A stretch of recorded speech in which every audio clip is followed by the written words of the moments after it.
Halo semuanya, selamat datang di segmen analisa. Kembali kita update terkait dengan meninggalnya Mendiang Arya Daru Pangayunan, seorang diplomat muda yang memiliki karir cemerlang dan seharusnya berangkat ya ke Finlandia akhir Juli 2025 ini bersama keluarganya, tetapi ditemukan sudah tidak lagi bernafas pada 8 Juli 2025 di kos-kosannya. Salah satu statement yang menjadi perdebatan masyarakat internet saat ini adalah dua keterangan yang berbeda dari penyidik, teman-teman. Ini adalah keterangan yang terakhir kalau kita lihat dari Kabid Humas Polda Metro Jaya, Kombes Pol Ade Arisyam, yang menyatakan bahwa dalam CCTV yang beredar dikatakan dengan tegas ada waktu 1 jam 26 menit mulai pukul 21.43 sampai 23.09 waktu Indonesia Barat. Diplomat Daru ini terlihat di lantai 12 di rooftopnya. Itu adalah poin yang pertama. Tetapi kalau kita cek dari keterangan di awal-awal kejadian, ini adalah keterangan dari Kapolsek Menteng Kompol Reza Rahandani yang mengatakan bahwa ada salah satu keterangan dari penjaga kos, dugaannya bernama Siswanto di situ, yang mengatakan di malam hari itu atau beberapa jam sebelum kejadian di tanggal 7 Juli 2025, sekitar pukul 21.30 bahwa Mendiang Daru ini terlihat mengambil makanan pesanan dari online dan dia pun sempat menyapa. Oke, sebelum kita bahas lebih detail, coba kita simak dulu keterangan yang pertama adalah keterangan dari Kabid Humas Polda Metro Jaya berikut ini, teman-teman. 7 Juli 2025 7 Juli 2025 jam 21:43 sampai jam 23:09 atau sekitar 1 jam 26 menit, diduga korban berada di rooftop lantai 12 gedung Kemenlu. Oke, itu adalah bagian yang pertama mau kita bahas. Kemudian di jejak digital pada saat Kapolsek Menteng memberikan statementnya di Kompas TV juga, ini yang disampaikan terkait dengan statement setengah 10 malam tuh terlihat di kos-kosan. Oke, ini cuplikannya. Dari si penjaga indekosnya bahkan ketemu di jam 22:15 sempat menyapa korban sambil makan malam karena kebetulan malam kemarin itu dalam kondisi hujan, intensitas sedang.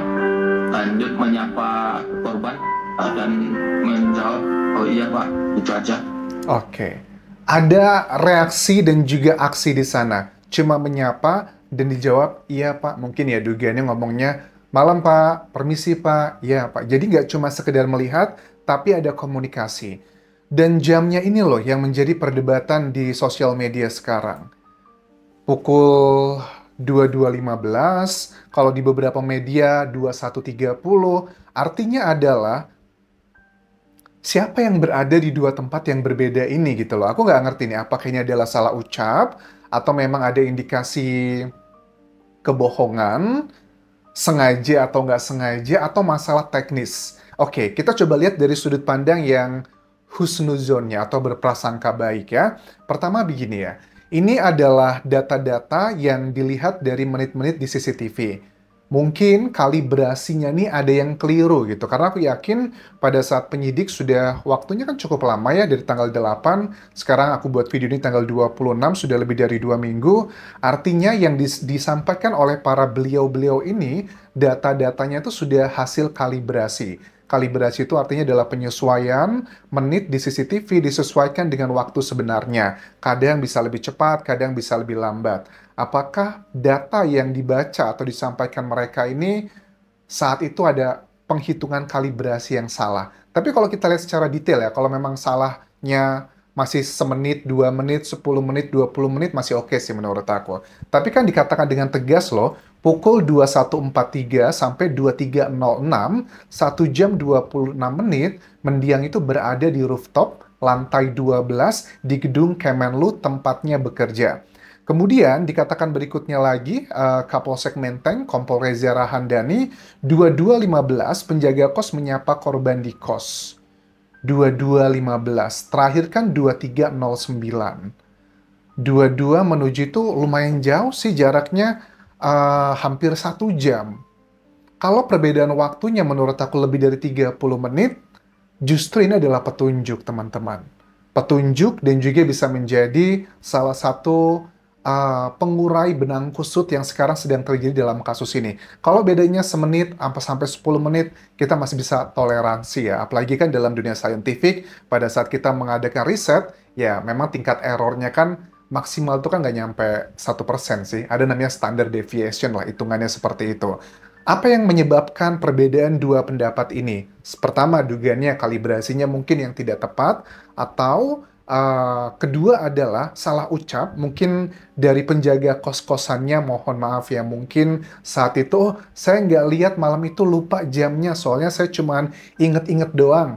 Tapi kan keterangan terkait dengan jam tersebut yang disebutkan di pukul 22.15, ada sebagian media online wawancara mengatakan pukul 21.30, itu kan disampaikan di awal-awal kejadian. Bahkan beberapa kriminolog yang saat aku ajak ngobrol di dalam dunia kehidupanku sehari-hari ya, pada umumnya itu adalah kasus-kasus seperti ini, dugaannya yang ada unsur pidananya. Keterangan-keterangan yang bisa dirilai itu seharusnya adalah 48 jam setelah kejadian itu adalah titik krusial. Sama lah kayak saksi-saksi yang diperiksa berkali-kali. Yang bisa lebih dirilai, tingkat validity-nya lebih oke, lebih maksimal itu adalah yang pertama-pertama. Karena kalau sudah pernah diperiksa sekali, 2 kali, mereka akan belajar, oh ternyata diperiksa polisi itu seperti ini ya. Begitupun juga sama hal-hal yang berdasarkan dari keterangan manusia, termasuk juga dengan saksi peristiwa ini. Oke, berarti yang kedua, apakah salah ucap mungkin dari penjaga kosnya? Oh, mohon maaf, waktu itu saya ingatnya setengah 10 malam, tapi saya nggak ngelihat jam. Mungkin ada. Atau itu yang bagi yang husnuzon ya, berprasangka baik. Tapi bagi yang curiga dan cenderungnya suuzon, berprasangka negatif. Ini kayaknya, kalau terlalu banyak hal-hal yang bertolak belakang satu sama lainnya, justru ini mengindikasikan adanya dugaan rekayasa. Mungkin yang sebetulnya terjadi, CCTV yang di gedung lantai 12 itu tidak selama itu, mungkin cuma semenit 2 menit atau 10 menit 20 menit atau waktunya berbeda dan sebagainya. Oke lah, ini menurut aku bisa diselesaikan dengan data ilmiah ya. Karena dalam dunia hukum itu kan untuk menentukan satu hal fakta harus ada 2 alat bukti yang kuat. Ada 5 jenis alat bukti, keterangan saksi, keterangan ahli, keterangan terdakwa, petunjuk, dan juga surat. Kalau dari case isu ini, jamnya benar yang mana adalah keterangan dari ahli. Melihat dari CCTV nanti akan diterjemahkan masuk ke dalam kategori surat untuk rekomendasi, dan juga keterangan ahli menjelaskan bagaimana mengkalibrasi waktu-waktu yang berada di CCTV tersebut. Dan gara-gara ini sekarang masyarakat terpecah menjadi 2, ada yang yakin ini berhubungan dengan petunjuk sebenarnya apa yang terjadi, atau bahkan menunjukkan bahwa ada hal yang aneh. Sebenarnya gini teman-teman, kalau sebuah kejadian yang curiga itu 10% sampai 20% atau sampai 30% populasi begitu ya, mungkin kita bisa menganggap bahwa oh itu adalah hal yang wajar, namanya pro kontra di masyarakat itu adalah hal yang wajar. Tetapi kalau dalam sebuah isu atau case yang memiliki pemikiran sama itu lebih di atas 60%, this is considered as common sense. Ini dikategorikan sebagai logika umum masyarakat. Dan dengan temuan terakhir, misalnya adalah ternyata kondisi mendiang itu kan ada plastik di dalamnya, kemudian dililit lakban warna kuning.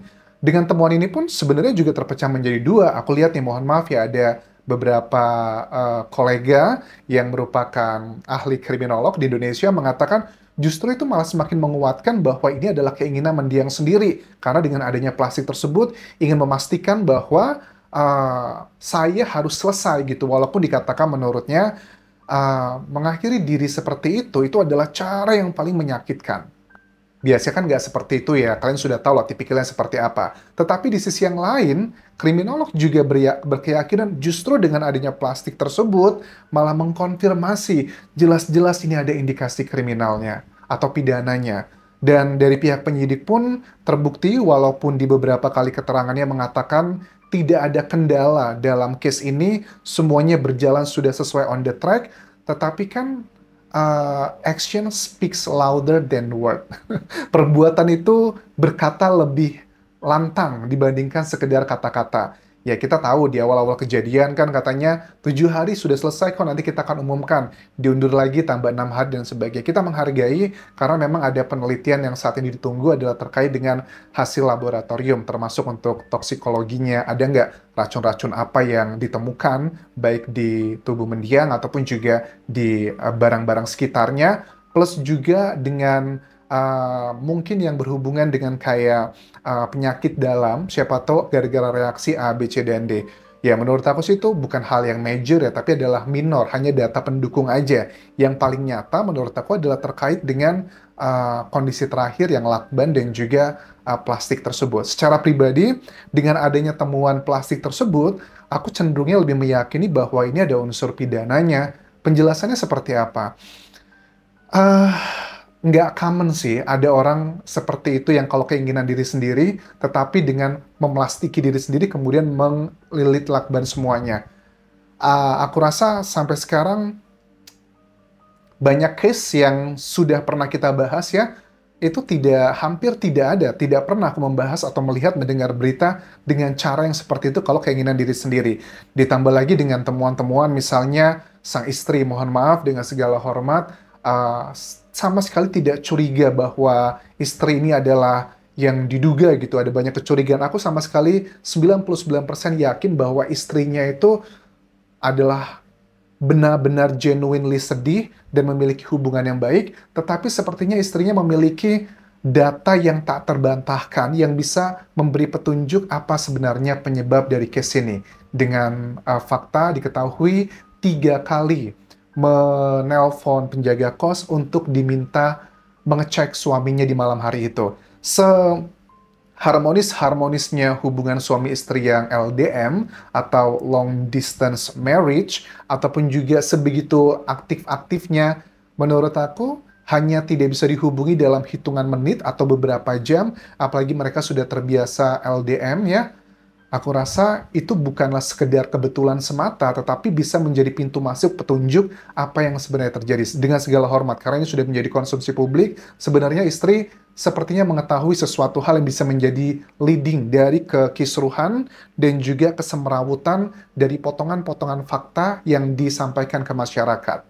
Ya, sekali lagi dengan segala hormat ya, karena ini sudah menjadi konsumsi nasional, dan aku yakin terlepas pro kontra tersebut, kita semua pengen punya tujuan yang sama sebenarnya, pengen mencari keadilan untuk mendiang. Terlepas itu adalah karena keinginan diri sendiri atau karena mungkin ada unsur pidananya. Cuman data saintifik atau data ilmiah adalah data yang seharusnya bisa segera disampaikan, karena kalau sudah dilawannya antara perdebatan pro kontra, karena aku lihat baca di komentar-komentar videoku juga kita memiliki keyakinan masing-masing. Cuman kalau sudah ada data saintifik, kita itu bisa lebih wise, kita bisa lebih ngerem ego kita. Oh, karena sudah ada temuan ini, ya sudahlah, memang faktanya seperti itu. Tapi kalau cuma sekedar otot-ototan, menurut aku ini nggak akan bisa segera tertemukan penyebab sebenarnya.